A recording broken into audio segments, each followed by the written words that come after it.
Hi, my name is Candace Griffith, and I have worked to design a power and speed or sprint training session for a 21-year-old advanced soccer player.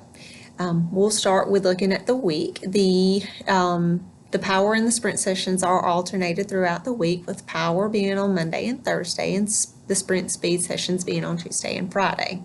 I did this to allow enough time for recovery between those training sessions, as well as the sessions in which the soccer player will be training on field for performance. We'll start by looking at our power sessions. You'll see in there that there are no overhead presses or overhead type-based movements because of the player's previous injury. So we stayed away from those type of exercises. You will also see that there are some weighted movements, such as the jump squat or the power shrug jump. These allow for some weights, since the soccer player will be can be in contact with players on the field, but they're not the heavy Olympic weightlifting derivatives like you would see for like a football player. But we also included some body weight plyometric exercises as well, which is beneficial for players that will just be moving their body weight on the field, such as a soccer player. You will see that as the weeks progress, we decrease our reps and increase our intensity. You'll see that the intensity isn't as high as it was in the maximal strength training block, and this is necessary as power is focusing on power, which is more about the velocity and the speed in which the athlete can move her body or the weight that they're doing as well.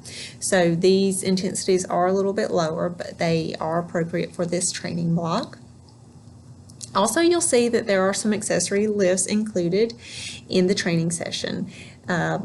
I focused on movements that were transferable to on-field performance, such as the hip abduction and the hip adduction, and also the forward step lunge. I also included movements such as the medicine ball push throw, which is a power-based movement. It helps develop that power, but it also helps the athlete focus on the sprinting mechanics as well, which will transfer to the field and also help in transfer to the sprint and speed training sessions that take place the other days of the week as well. And now moving on to the sprinting or speed training sessions that take place on Tuesday and Friday, you'll see that there are only twice per week, and that is, I feel, the necessary training load. Nothing more is needed because that allows for ample time for recovery.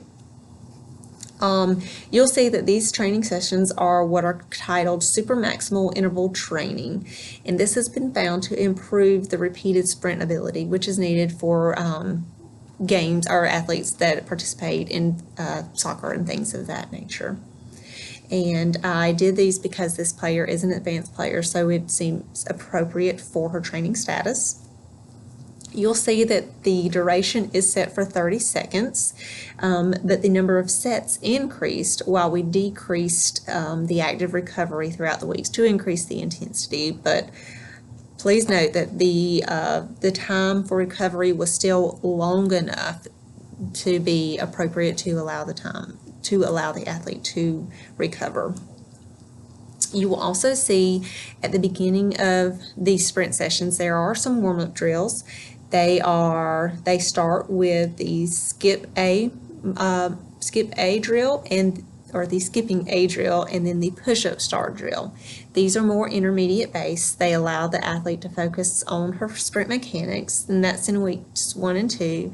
And then in weeks 3 and 4, they progress to the more advanced ones, which is the running A drill, and then the segmented push-up start drill. So these are what we have, and I hope you enjoy it. Thank you.